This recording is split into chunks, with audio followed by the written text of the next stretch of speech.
इससे कुछ मिलने वाला नहीं, ना मिला है ना मिलेगा।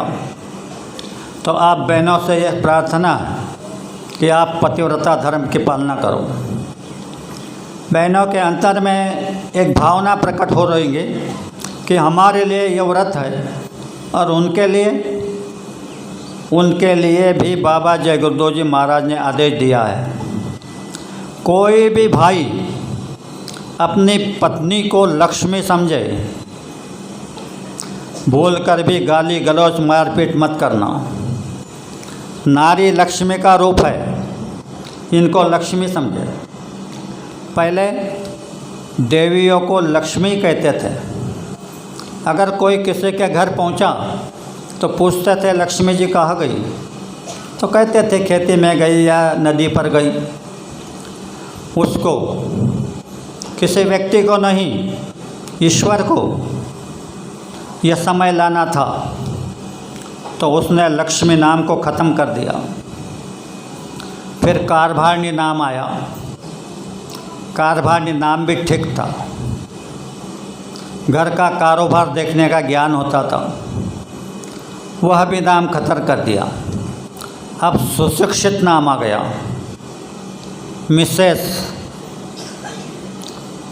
मिस यानी मिस्टेक और यस माने हाँ, यानी गलती का पुतला बना दिया।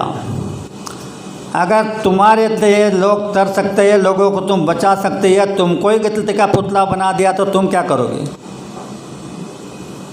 इसलिए बहनों हाथ जोड़ता हूँ, भाइयों से हाथ जोड़ता हूँ, आप अपनी पत्नी को लक्ष्मी समझो और एक पत्नी व्रत अपना लो। एक पत्नी व्रत, कलयुग में एक पत्नी व्रत ही ब्रह्मचर्य है और आने वाला समय बेहद बीमारी का है, दुख और तकलीफ़ का है। तो आपने अगर एक पत्नी व्रत अपना लिया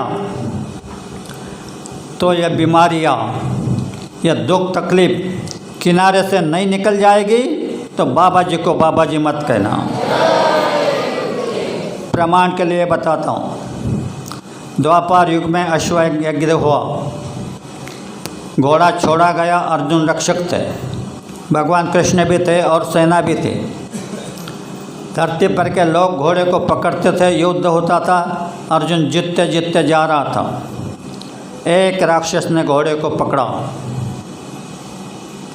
कृष्ण ने कहा अपने दूतों से कि जाकर के उनको कहो कि अश्वमेध यज्ञ का घोड़ा है, इसे छोड़ दो, नहीं तो अर्जुन के साथ लड़ना पड़ेगा।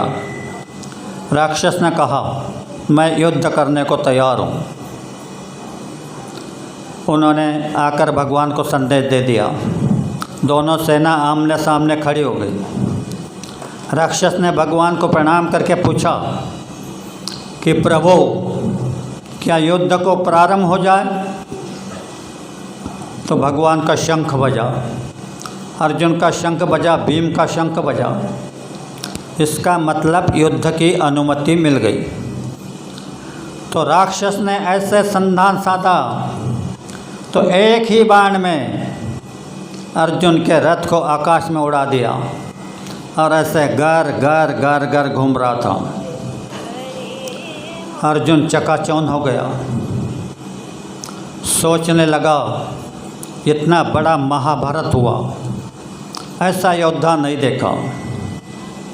तो भगवान से पूछने लगा, भगवान इसने कौन से मंत्र का जाप किया जो तुम स्वयं भगवान, मैं स्वयं नर, ध्वजस्तंभ पे ब्रह्मचारी हनुमान, हम तीनों को एक ही बाण में उड़ा दिया? तब भगवान धीरे से बता रहे कि हे अर्जुन, वह राक्षस तो एक पत्नी है, लेकिन उसका नगर एक पत्नी है, उसका ये बल है। तो प्रेमी भाइयों ध्यान से सुनो, बल मांस खाने से, अंडे खाने से नहीं आता है। ब्रह्मचर्य को रोको। ब्रह्मचर्य को तो तुमने पानी की तरह बहा दिया। अगर ब्रह्मचर्य को रोकोगे तो आने वाली बीमारियों में रक्षा हो जाएगी। आप सावधानी से रहना, समय बहुत ख़राब आ रहा है। और बाबा जी ने कहा था इशारे पे कि तुम्हारे ऊपर भारी से भारी संकट आएगा, तो तुम्हारे पास में तो कुछ नहीं, तो कहा कि ये जय गुरुदेव नाम तुम्हारी रक्षा करेगा। तो कैसा समय? कहा कि पूरब और पश्चिम में बदबू बहेगी, उत्तर और दक्षिण में खूब गजेगी, लाशों का लाशों पर होगा नज़ारा, सुने तो जाओ संदेशा हमारा। दिल में हमारे दर्द है तुम्हारा, सुने तो जाओ संदेशा हमारा। फटेगी धरती, फटेगी धरती, उठेगा गुब्बारा, सहायक शक्तियों का नहीं होगा पारा, सुने तो जाओ संदेश हमारा। ऐसा समय आ रहा है, क्या करोगे? तो इसलिए सबसे हाथ जोड़ता हूँ भाइयों से बहनों से, जय गुरुदेव नाम अपने अंतर में पक्का कर लो। और तुम पतिव्रता का पालन करो। भाई कहेंगे हम कौन सा पतिव्रता का पालन करें? तो अभी अभी प्रेमियों ने आपको बताया, अगर किसी व्यक्ति ने पहुँचे हुए महात्मा से नाम का दान लिया तो उसका पति पत्नी का रिश्ता हो जाता है। तो कोई भी भाई परम संत बाबा जय गुरुदेव जी महाराज को छोड़ करके इधर उधर ना भटके, प्रेम करो, सबके ऊपर प्रेम करो, लेकिन तुम्हारी श्रद्धा इतनी सी है, इतनी सी श्रद्धा का बंटवारा मत करो। श्रद्धा का बंटवारा हो जाएगा तो तुम्हें कुछ नहीं मिलेगा। फिर आप कहोगे कि मैं तो बाबा जी का कितने दिन से नाम लिया था। अभी रूल का कानून बता दिया कि 4 जन्म में पार करना पड़ता है, यह तो ठीक है, लेकिन जब बाबा जी ने हम तो इस ज़िले से उस ज़िले में, उस ज़िले से इस ज़िले में भेजा था 20-20 गाड़ी लेकर के, उस समय में हमको कहा था कि बच्चों, कबीर के समय के, दादू के समय के, नाभा के समय के जीव अभी भी पड़े हैं, तुम आवाज़ लगा दो वह आ जाएंगे। इसका मतलब है ऐसी कोई गलतियां है कि 4 जन्म में भी परमात्मा तुम्हें छोड़ देता है, क्या करेंगे? अगर तुम हल्के ही होने को तैयार नहीं, कर्म ही उतारने को तैयार नहीं, तो क्या करोगे? अभी इतने दूर से चल कर के आए रक्षाबंधन के लिए, बहुत अच्छी बात है। रक्षाबंधन के लिए तो सभी समझा दिया आपको प्रेमियों ने, पर एक बात समझाता हूँ, यह रक्षा गुरु महाराज की दया से बनती है, यह प्रसाद गुरु महाराज की दया से बनता है। आप इतनी दूर से आए, जब गुरु का दर्शन करोगे तो एक कानून है, राजा के और गुरु के दर्शन खाली हाथ नहीं किए जाते, एक नियम है। तुमको तो रक्षा मिलने वाली है, तुम आएंगे रक्षा ले लेंगे, चले जाए तो जैसे आए वैसे जाएंगे, दया से वंचित हो जाओगे। जो कहते हैं बाबा जी की फेंक देते हैं, वंचित हो जाएंगे। इसलिए हर बहनों को, हर भाइयों को प्रार्थना करता हूँ कि आप कुछ ना कुछ गुरु महाराज को दक्षिणा यानी सेवा दे देना। मैं एक कहानी और बताता हूँ, यहाँ तो बता दिया, याद दया तुमको समझ गई क्या दया हो रही है। मेरे गांव में कार्यक्रम था, बहुत लोग आए थे। हमारे प्रेमियों ने जिद्द पकड़ के अम्बे के रस का भोजन बनाया था। मैं बहुत तकलीफ़ में था, क्योंकि मुझे मालूम था क्या होने वाला। बोला नहीं। कार्यक्रम के दिन सवेरे से बारिश शुरू हुई, चलते रहे। कम से कम 5-6 हज़ार लोग आए थे। बारिश से ठंड बजने लगी, उठकर जाने लगे। मैंने हाथ जोड़कर कहा, भैया आप मिट्टी के नहीं है, पिघल जाओगे। तो बैठ गए, सभी के सभी बैठ गए। पानी में सत्संग सुनते रहे और पानी में ही बैठकर भोजन किए। बाहर की जो गाड़ियाँ आई थी देखकर अचंभित हो गई कि यह कैसा दृश्य है कि एक ही शब्द में सारे लोग बैठ गए और इतने पानी में बैठ कर के खाना खा रहे। ये मालिक की दया है। तो ऐसी दया जब होती है तो उसे दया समझ के स्वीकार कर लेना। यह मत कहना कि वहाँ जाकर के क्या फजीती हो गई। दया समझ के स्वीकार करना, क्योंकि पहले लोग तपस्या करते थे, एक पैर के खड़े होते थे, भूखे होते थे, प्यासे रहते थे। अब वो तपस्या नहीं है, अब ये छोटी छोटी तपस्या है। इस तपस्या से वो करेंगे तो ये मालिक देने को ले तैयार है, आपकी झोली तैयार रखो। उन्होंने कहा कि तुम्हारी झोली फटी है, मैं क्या करूं, मैं तो देने को ले तैयार हूँ। तो प्रेमी भाइयों और बहनों, काफ़ी समय हो रहा है, तो मैं चाहता हूँ कि अभी मेरे 2 शब्दों को विराम दे दूँ। पर पूर्णिमा का, राखी पूर्णिमा का कार्यक्रम है, इसके लिए एक संकल्प कर लो। संकल्प तो आपको बताया, फिर से नया बता देता हूँ। संकल्प क्या होता है? जब सारे धरती के धर्म के नियम खत्म हो जाते हैं। उदाहरण के लिए अर्जुन को कहा कि गांडे उठाओ, तो अर्जुन ने कहा नहीं भगवान, मेरे गुरु है, मेरे पिता है, मेरे भाई है, मेरे पुत्र है, मेरे पौत्र है, इनको मार के मुझे राजपाट नहीं चाहिए, चाहे मैं भीख मांग के गुजारा कर दूंगा। क्या गलत कहा था? धर्म ही कहा था ना। पर उस समय यह धर्म खत्म हो गया था, यह धर्म खत्म हो गया था। तो अर्जुन को भगवान कृष्ण ने कहा कि हे अर्जुन, सर्वधर्म परित्यज्य माम त्वम एकम शरणं गच्छामि। सभी धर्म के नियम मुझको समर्पित कर दे, अब तू एक को शरण चला जा।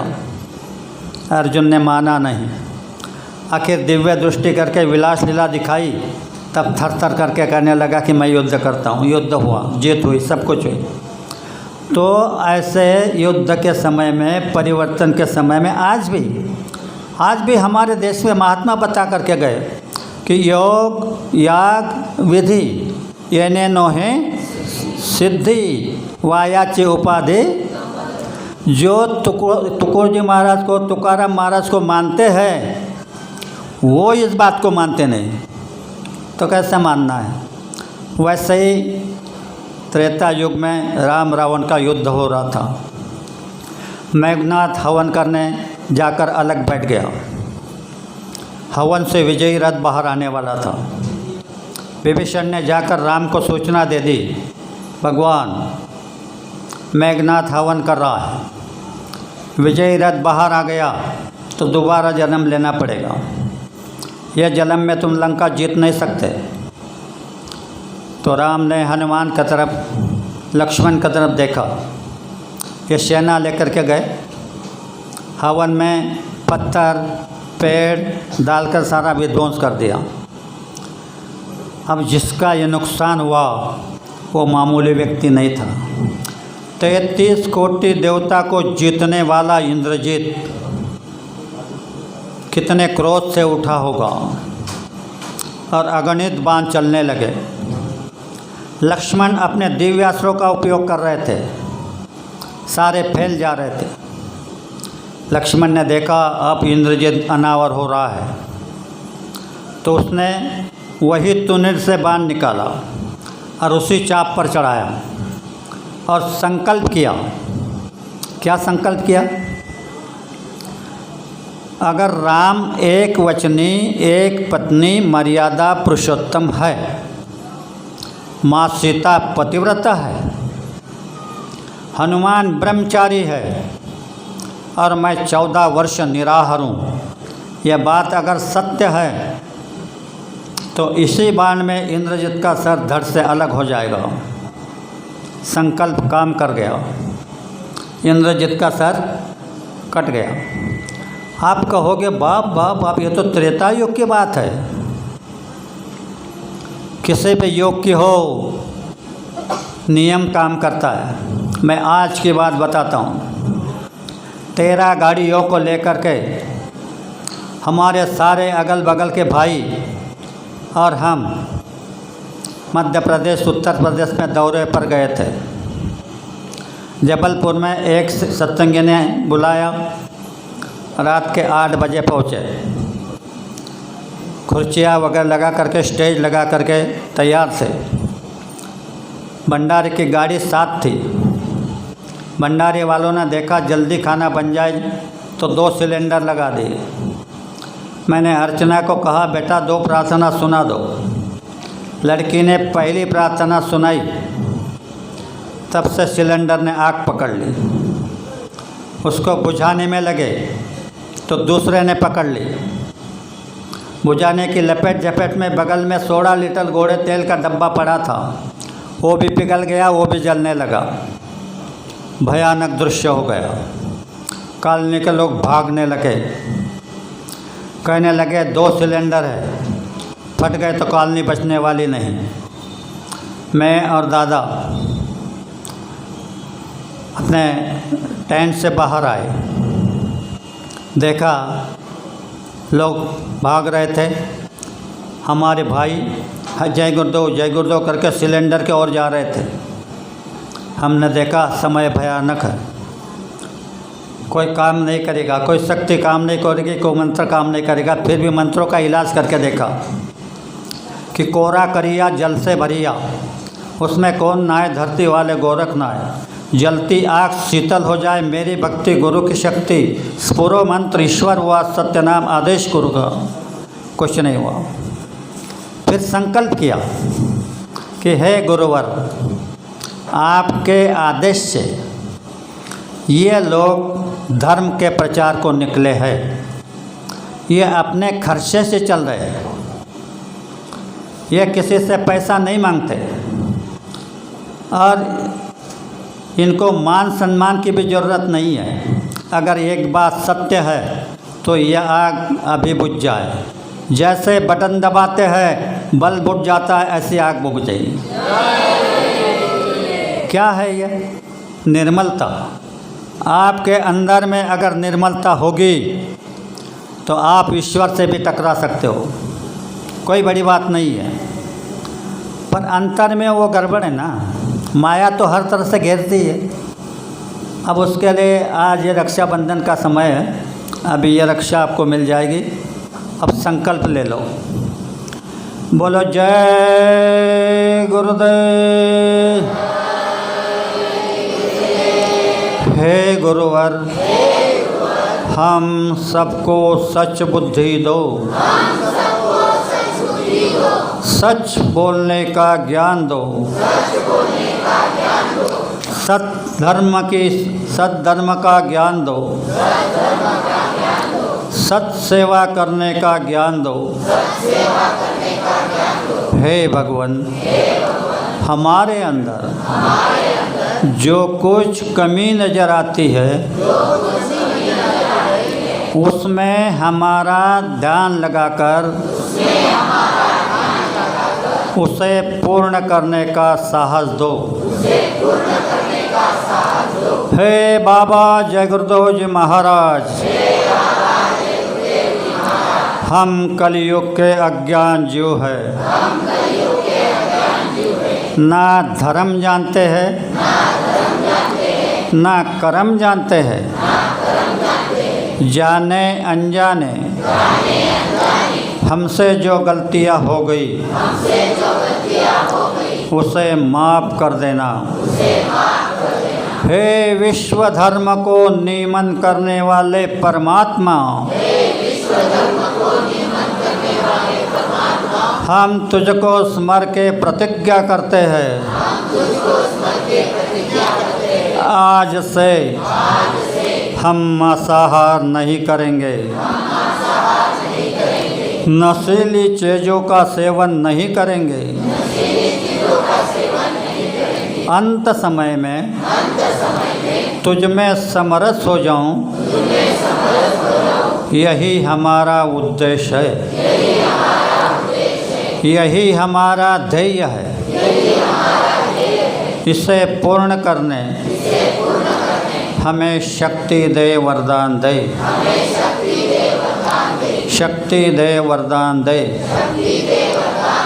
जय गुरुदेव। अभी एक राष्ट्र वंदना होगी, उसके बाद आरती होगी, आरती के बाद प्रसाद वितरण होगा, उसी के साथ साथ राखी दी जाएगी। बिल्कुल कतार से, हम इंसान हैं, पशु नहीं, इंसान हैं, कतार से राखी भी लेना, प्रसाद भी लेना। जय गुरुदेव।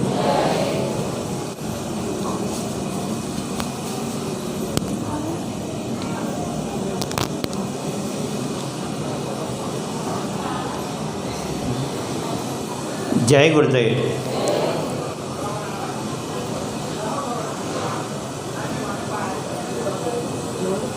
जय गुरुदेव।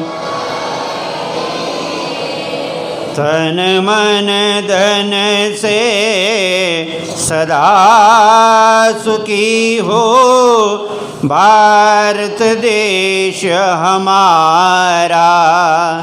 सभी धर्म और पंथ पक्ष को दिल से रहे प्यारा।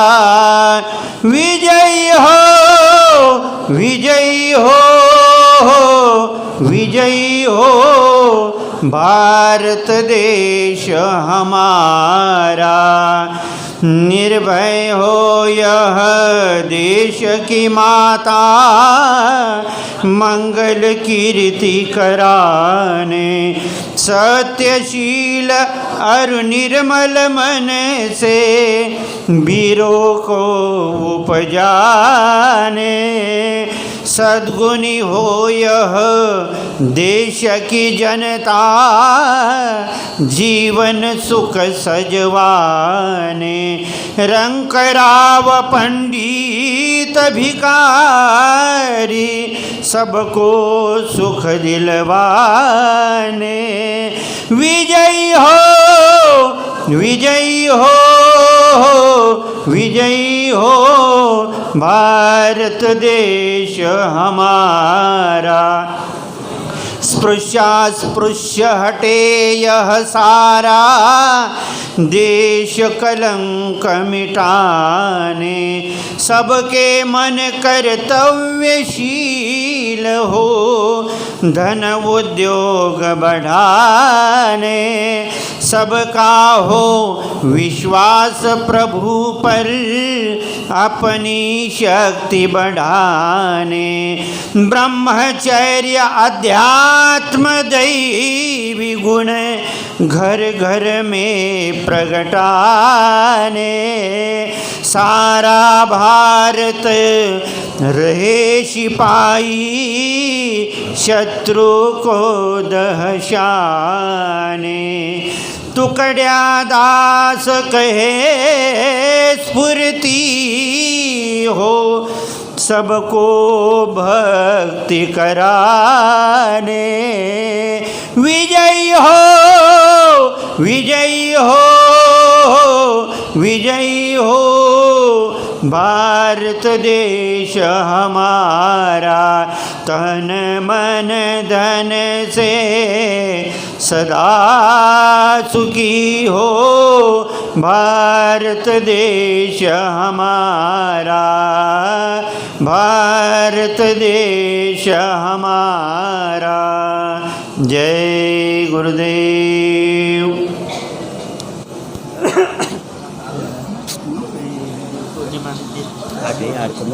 प्रसादाने राख्या आयर म्हणजे नाही ना ते मंचूर भेटेल. अरे फक्त दर्शन द्या. असं कसं म्हणजे फोटो ठेवले का? हां फोटो ठेवले. हां ठीक काय हां तो साथ एक म्हणतो अनुभव शेअर करणार. गुरुपौर्णिमा दिवस पाणीमध्ये काही बोला बोला बोला.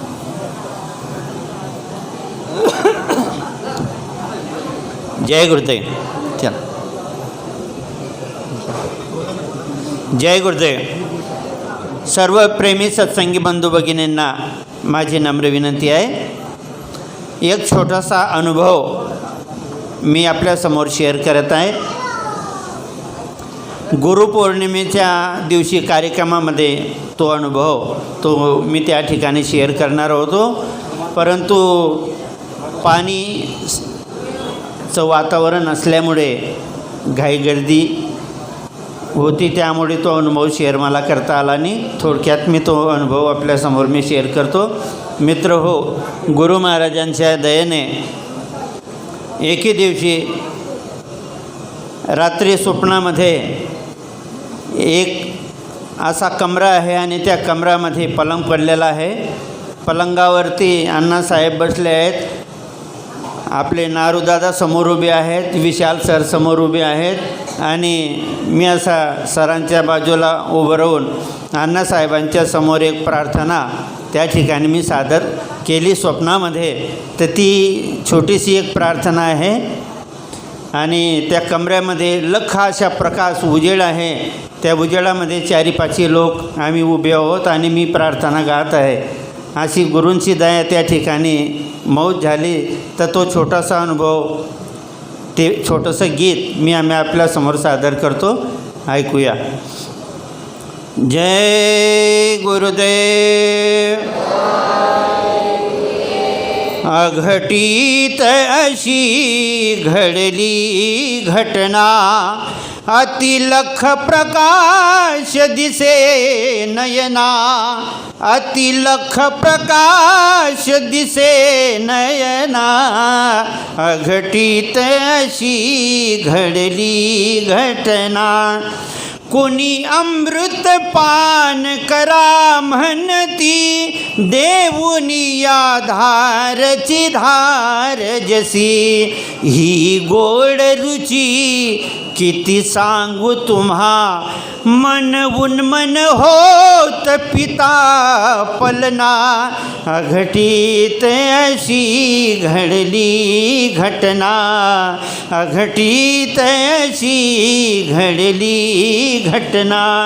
कुणी मंजुळ वीणा वाजवितो, या जीवा भावाला मोहवितो, जणू बासरीचा प्रतियेत ध्वनी, आदेश करी मग निर्भयना, अघटित अशी घडली घटना.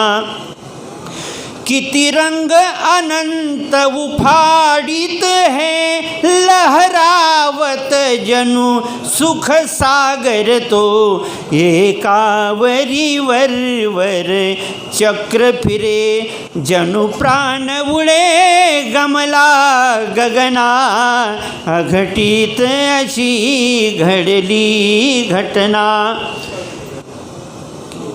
षडचक्र खड़ा खड़ जागृत है, त्या कुंडलिनीशी घे खटके, तुकड्या म्हणे गुरुने वरद दिला, त्या रात्रीच हा दिसला नयना, अघटित अशी घडली घटना. अतिलख प्रकाश दिसे नयना, अघटित अशी घडली घटना, अघटित अशी घडली घटना. जय गुरुदेव. आरती घे. तुम्ही नका इथे या, तुम्ही या ना इकडे.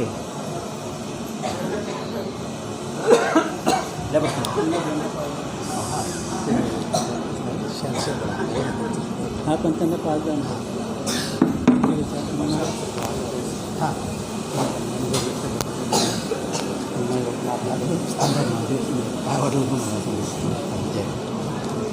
जय गुरुदेव. आज रक्षाबंधनच्या पावन पर्वावर सर्वांना हार्दिक शुभेच्छा. हे माझ्या शेजारी जे उभे आहेत, आमचे पाष्टे गावाचे जे सर आहेत, खासनेन सर म्हणून, त्यांचे लहान चिरंजीव. ते सांगायची गोष्ट म्हणजे ते खूप मोठा एक हृदयरोग तज्ज्ञ आहेत. एन्जिओग्राफी, एन्जिओप्लास्टी, हृदयाशी संबंधित जे पण ऑपरेशन वगैरे असतं सर्व ते करतात. वास्तविक अशा व्यक्तींना ह्या गोष्टींमध्ये आता हे प्रार्थना झाल्यानंतर इथं डॉक्टर साहेबांचे पाम्पलेट वाटले जातील, ते प्रत्येकाने घेऊन घ्यायचे आहेत. जय गुरुदेव. जय गुरुदेव. जय गुरुदेव.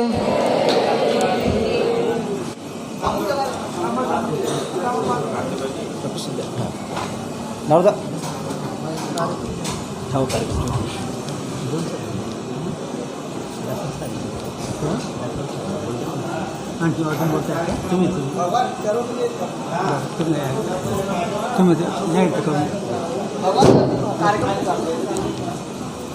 जय गुरुदेव. कृपया लक्ष द्या. आज रात्री ठीक 7 वाजता चोपडा येथे कैलास कंडक्टर वडतीवाले यांच्याकडे अण्णासाहेबांचा व दादासाहेबांचा जाहीर सत्संगाचा कार्यक्रम आयोजित केलेला आहे. त्यानंतर येत्या 14 तारखेला म्हणजे रविवारी शाकाहारी प्रचाराची रॅली चोपडा तालुक्यातील सुटकार, वटार, वडगाव, पिंपरी आणि पुनगाव या ठिकाणी रॅलीचं समापन राहील. कृपया आपण रविवारी सकाळी ठीक 8 वाजता सुटकार या गावाला यायचं आहे. तिथून शाकाहारी प्रचाराची रॅली पुढे निघेल. त्यानंतर 15 ऑगस्टच्या दिवशी संध्याकाळी ठीक 7 वाजता शिरपूर तालुक्यातील जापोरा या ठिकाणी अण्णासाहेबांचा व दादासाहेबांचा जाहीर सत्संगाचा कार्यक्रम आयोजित केलेला आहे. त्यानंतर 25 ऑगस्ट रोजी दिवसा 9 वाजता पारोळा तालुक्यातील बोडेतांडा या ठिकाणी साधना शिबिराचा इंदूर आश्रमासाठी ज्यांना यायचं असेल त्यांनी नारूभाऊ यांच्याकडे नावं द्यायची आहेत, म्हणजे गाडीची व्यवस्था करता येईल. ज्यांना इंदूरसाठी यायचं असेल त्यांना 31 ऑगस्ट रोजी 5 वाजेपर्यंत विरवाडे या ठिकाणी यायचं आहे. तिथूनच आपण इंदूर या ठिकाणी रवाना होणार आहोत. त्यानंतर 26 सप्टेंबर ते 5 ऑक्टोबरपर्यंत चोपडा तालुक्यातील अजंती सीम या ठिकाणी साधना शिबिराचं आयोजन केलेलं आहे. कृपया आपण या सर्व कार्यक्रमांची नोंद घ्यावी. जय गुरुदेव. डॉक्टर्सबद्दल काय बोलून ना. एक मिनटं ऑन कर मी काढून घ्या. याचं काढून घ्या ना. जय गुरुदेव. प्रेमीय, जरा विचार करा. ये हृदय तज्ज्ञ आहेत. ठिकाणी उपस्थित सर्व सत्संगी बंधू भगिनीवर फुलांचा वर्षाव करून मंगरूळ संघात आपलं स्वागत करीत आहेत. कृपया आपण त्यांचा हा छोटासा स्वागत स्वीकार करावा असे मी आपला सर्वांना विनंती करतो. जय गुरुदेव.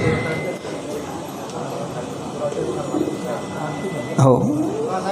जय गुरुदेव. जय गुरुदेव. आता सर्वांनी सामुदायिक आरती म्हणूया. जय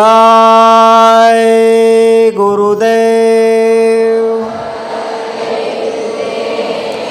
विनय करूं मैं दो कर जोरे, सतगुरु द्वार तुम्हारे, बिन घृत दीप आरती साजो, दो अखिया नम जधारे, भाव सहित नित बैठे जरोखे, जो हत प्रियतम प्यारे, पग ध्वनि सुनो श्रवण ही अपने, मन के काज पिसारे,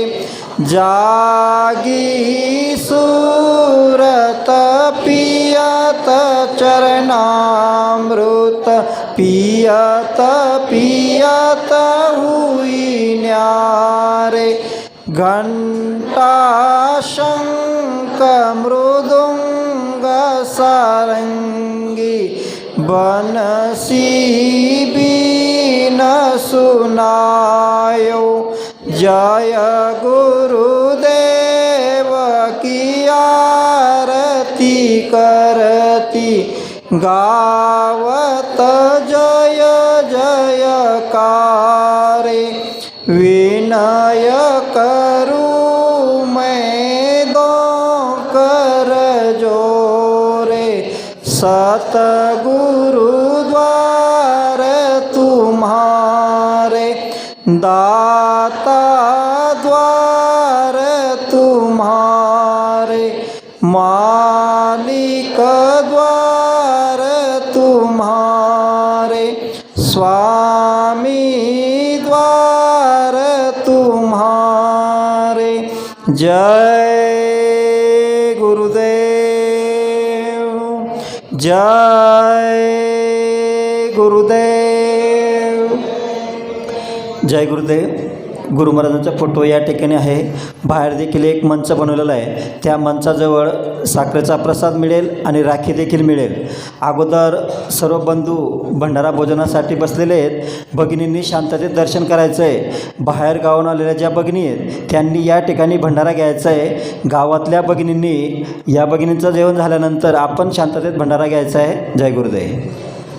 कृपया आपण गोंधळ कोणीही करू नका. एकदम शांततेत सर्वांनी शांततेत दर्शन करायचं आहे. गावातील बंधूंनी वाढवाटपीची सेवा करायची आहे. जय गुरुदेव.